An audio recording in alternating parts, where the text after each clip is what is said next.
सगळ्यात प्रथम तर सगळ्यांना जय शिवराय, जय ज्योतिबा आणि जय भीम सगळ्यांना आणि जय संविधान. काय बोलावं मला काही समजत नाहीये, पण आज संविधान दिवस आहे हे सगळ्यांना माहिती आहे. कुठल्या पण महापुरुषाने कुठल्या विशिष्ट जातीसाठी काम नाही केले आणि त्याच्यामध्ये स्त्रियांसाठी ज्यांनी काम केले ते माझ्यासाठी पुनर्जन्म देणारं व्यक्तिमत्व आहे. मग ते महात्मा फुले तर आहेच, ज्यांनी शिक्षण दिलं. त्यानंतर रघुनाथ कर्वे ज्यांनी संतती नियम देऊन स्त्रियांचं आयुष्य सुकर केलं.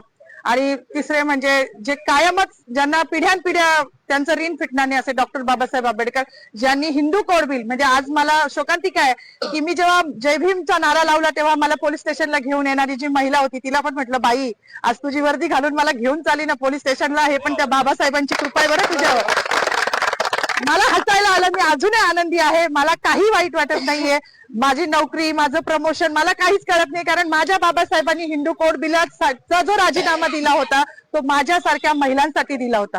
त्यांना माहिती होतं का भविष्यात माधवी जाधव जन्माला येणार आहे नाशिकमध्ये आणि ती माझ्या अस्तित्वासाठी लढणार आहे, नव्हतं माहिती. पण आमचं अस्तित्व निर्माण व्हावं, आज ज्या बसल्या आहेत ना तिकडे मंत्रिमंडळात डोक्यावर पदर घेऊन निवडणुक्या पुरत्या, त्या पण बाबासाहेबांच्या जीवावर बसल्या आहेत.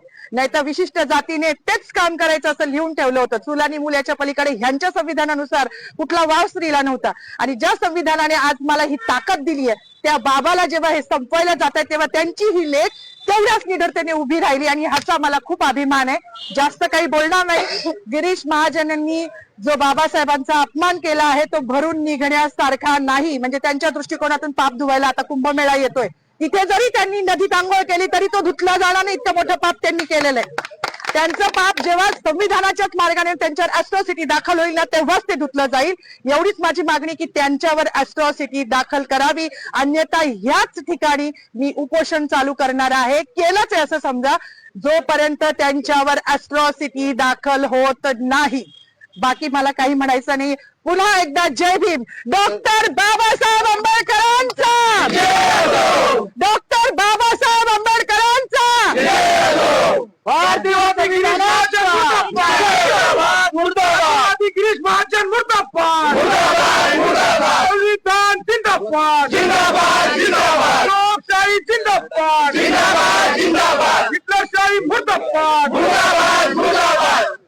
आज संविधान दिन आहे, 26 जानेवारी. सगळ्यांना जय शिवराय, जय भीम, जय संविधान, जय सम्राट अशोका. माझं म्हणणं एकच होतं की आज 26 जानेवारी 1949 रोजी संविधान लागू झालं होतं. तर आज जो काही आपण हा दिवस साजरा करतो आहे प्रजासत्ताक दिन, हा फक्त भारतीय संविधानामुळे करत आहोत. जर भारतीय संविधानच नसतं तर आज आपण एका छताखाली सर्व धर्मीय लोक जमलोच नसतो आणि हा जातीभेद राहिलाच नसता. तर माझं एकच म्हणणं होतं की गिरीश महाजन यांनी, मंत्री महोदयांनी शिवाजी महाराजांचा जयघोष केला, संभाजी महाराजांचा जयघोष केला. मग बाबासाहेबांचा असा काय गुन्हा होता का बाबासाहेबांना का असं मुद्दामून डावललं जात आहे की हा असं, हे खूप म्हणजे त्यांनी असं करायला नको होतं. म्हणजे परेड चालू होती ग्राउंडवर आणि परेड चालू असताना जेव्हा घोषणा दिल्या गेल्या की छत्रपती शिवाजी महाराजांची जय घातली गेली, परत संभाजी महाराजांचं नाव घेतलं गेलं, आता बाबासाहेब त्यांची घोषणा केली जाईल, पण तसं झालंच नाही. असं रक्त उफाळून येत होतं, परंतु एक जाण्याची वाट बघत होतो की कधी आपली परेड सुटेल आणि मंत्री महोदयांना आपण त्यांना हा जाब विचारू किंवा त्यांनी असं का केलं आपण विचारू.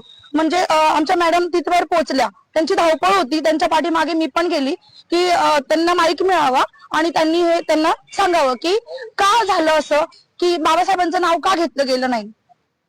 तर मला एकच सांगायचं आहे सर्व जनतेला की ज्या संविधानामुळे आपण आहोत त्या संविधानाचे आपण सगळे रक्षक आहोत. तुम्ही मानलं अगर नाही मानलं तरी सुद्धा हा देश भारतीय संविधानावरच चालणार आहे. आम्हाला मनुस्मृती नको आहे, आम्हाला फक्त संविधान हवं आहे आणि लोकशाही हवी आहे. लोकशाही वाचवण्यासाठी आम्हाला जे करता येईल आम्ही ते करू. आज आमच्या माधवीताई आणि सौकुर मॅडम यांनी नाशिक येथे गिरीश महाजन यांचं ज्यावेळेस भाषण चालू होतं त्या भाषणामध्ये डॉक्टर बाबासाहेब आंबेडकरांचं नाव न घेतल्या कारणानं जो संतप्त सवाल व्यक्त केलेला आहे, त्यांच्या या भूमिकेशी वंचित बहुजन आघाडी ठामपणे उभी आहे. सुरुवातीपासूनच आम्ही त्यांना सांगितलं होतं की तुमची जी काही भूमिका असेल, तुमच्या अभिव्यक्ती स्वातंत्र्याचं हनन होणार नाही, तुमच्या अभिव्यक्ती स्वातंत्र्याला संरक्षण दिलं जाईल आणि तुमच्या पाठीमागे वंचित बहुजन आघाडी ठामपणे उभी राहील. या संपूर्ण घटनेमध्ये आतापर्यंत सरकारवाडा पोलीस स्टेशनला त्यांना बसवण्यात आलं होतं. का बसवण्यात आलं होतं, कुठल्या ऍक्ट खाली बसवण्यात आलं होतं, त्याचा संदर्भ काय आहे, त्यांच्या अंगावरती वर्दी आहे, त्या सुद्धा या देशाच्या, या महाराष्ट्राच्या कर्मचारी आहेत, सरकारच्या कर्मचारी आहेत. आणि कर्मचाऱ्यांसोबत असं वागणं, याचं नेमकं फलित काय आहे, याचा विचार काय आहे, हे सुद्धा आम्ही या प्रशासनाला विचारतोय. आणि मंत्री गिरीश महाजन यांनी डॉक्टर बाबासाहेब आंबेडकरांचं नाव न घेता जी RSS ची मानसिकता, भारतीय जनता पार्टीची मानसिकता उघड मांडलेली आहे, या मानसिकतेच्या विरोधात हा देश आहे. हा देश डॉक्टर बाबासाहेब आंबेडकरांच्या संविधानानं चालतो. तुम्ही EVM मॅनेज करून सत्ता हस्तगत करू शकता, परंतु लोकांची मनं हस्तगत करू शकत नाही.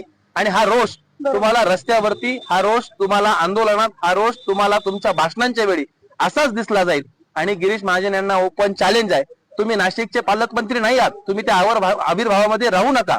तुम्ही कुंभमेळा मंत्री आहात, तुम्ही बिनमुलाये मेहमान आहात. तुम्ही नाशिकमध्ये वृक्षतोड केली, नाशिककरांनी सहन करायचा प्रयत्न केला. तुम्ही नाशिकचे हाल जळगाव सारखे करायचे प्रयत्न केले, नाशिककरांनी सहन करायचा प्रयत्न केला. परंतु आता नाशिककर तुमच्या या महाचुकीला, घोड चुकीला विसरणार नाही आहेत. तुम्ही डॉक्टर बाबासाहेब आंबेडकरांचा अपमान केलेला आहे. गिरीश महाजन, तुम्ही नाशिक सोडून परत जळगावला जा. आम्हाला दुसरा कुंभमेळा मंत्री द्या. गिरीश महाजन यांनी या मंत्रिपदाचा राजीनामा दिला पाहिजे. आणि आम्ही नाशिक जिल्हा कायद्याचा बालेकिल्ला म्हणणाऱ्या संदीप कर्णिक साहेबांनाही आव्हान करतो की तुम्ही कोणत्याही गृहमंत्र्याच्या दबावाखाली नाही येता, मंत्रिमंडळाच्या दबावाखाली नाही येता. हा तमाम दलितांचा, तमाम आंबेडकरी प्रेमींचा अपमान आहे. या अपमानाच्या ऍक्ट नुसार तुम्ही अनुसूचित जाती जमाती प्रतिबंध कायद्याच्या अनुसार गिरीश महाजनवरती गुन्हा दाखल केला पाहिजे. आणि हीच मागणी या दोन्ही कर्मचाऱ्यांची आहे. आणि या मागणीला वंचित बहुजन आघाडीचा पूर्णपणे पाठिंबा आहे. जर सरकारी कर्मचारी म्हणून त्यांच्यावरती कुठल्याही प्रकारचा दबाव आणण्याचा प्रयत्न केला तर आम्ही हे प्रकरण सरळ सरळ आदरणीय बाळासाहेब आंबेडकर यांच्या कोर्टामध्ये नेऊ आणि तिथून आम्ही न्याय मिळवून आणू. धन्यवाद.